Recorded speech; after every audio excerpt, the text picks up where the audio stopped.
A center locking differential, all-wheel drive, and downhill descent control are all great tools to have when the weather gets sketchy or that dirt road that you've been driving down descends into an overgrown trail. And you know, a lot of new vehicles these days come with one or more of those aforementioned options, but very few of them come with all of them. And one that does is this, the Kia Sorento X-Line. But we know that 99 out of 100 people who buy an SUV or a crossover will never take it off-road. However, nearly all of those people who buy an SUV or a crossover want to know in the back of their mind that should the situation present itself, that they need to, that they could go off-road. And the Kia Sorento has an optional package specifically for these people, the X-Line Appearance Package. I know, appearance package, but listen. It features standard all-wheel drive with a center-locking differential and downhill descent control. It also comes with uniquely styled bumpers front and back, unique 20-inch wheels, and a rugged roof rack. But most importantly, it comes with 8.3 inches of ground clearance, which is one more than usual. So the X-Line seems to, at least on the surface, have some basis of off-road ability. So my question today, is the Kia Sorento X-Line all show, or can it go? To find that out, I'm here at our 27-acre headquarters. For the past 2 weeks, my brother and I have been moving dirt, mulch, and boulders to make this location perfect to use for situations like this. And I have a couple of locations that I want to see if the Kia Sorento X-Line can handle. So the first thing I'm going to do is enable the center differential lock by pushing the button on the drive mode switch in the center console. And that is going to virtually or electronically lock the differentials or the wheels from the front to back, giving us a all-wheel drive situation all the time at low speeds. And when I drive down this road, the thing I'm going to be evaluating is comparing it to like a situation. Maybe you're going to a carnival or a fair or a concert and you've got to go park out in a field that isn't usually used for vehicular traffic.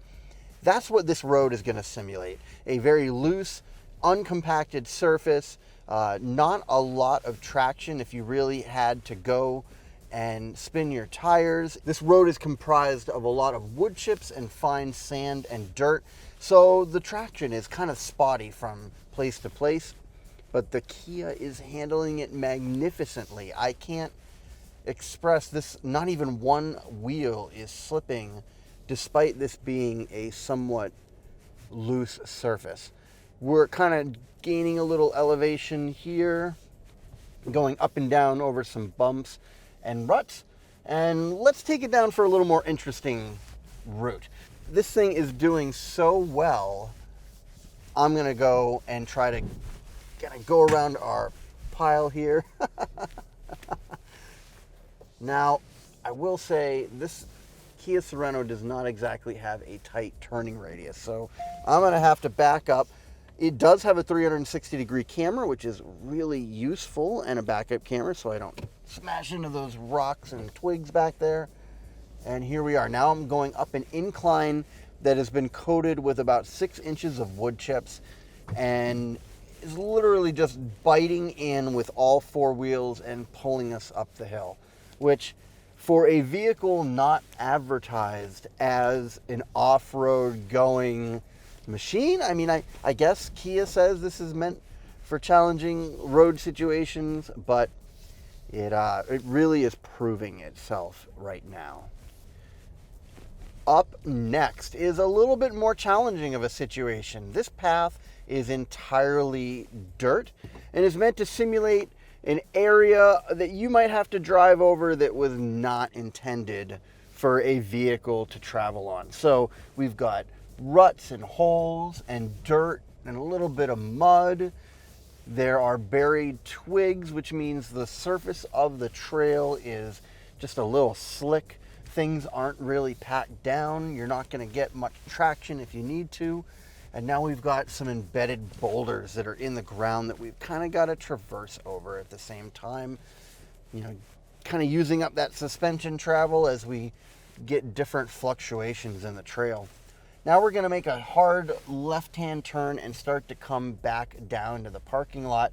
And I'm going to use this situation to try out the hill or downhill descent control. So I'm going to push that button. It now says downhill brake control on. I'm going to let off, and it will slowly, with no intervention on my part, guide us down the hill at a consistent speed. All right, that was really cool. I mean, this vehicle is rather impressive. So there you have it. I guess that proves that the Kia Sorento X-Line does have a little bit of chops for off-roading in those situations that you may inadvertently find yourself in. So if you're one of those people that wants to have an SUV or a crossover like the Sorento, where you're going to be driving on the road or to and from work or with your kids all the time, but want to know that it can help you out should you need to venture off of the asphalt, you should haul ass down to your Kia dealership and give this thing a shot. Well, I'm Zane from Drive Them All, and I'll see you again next time.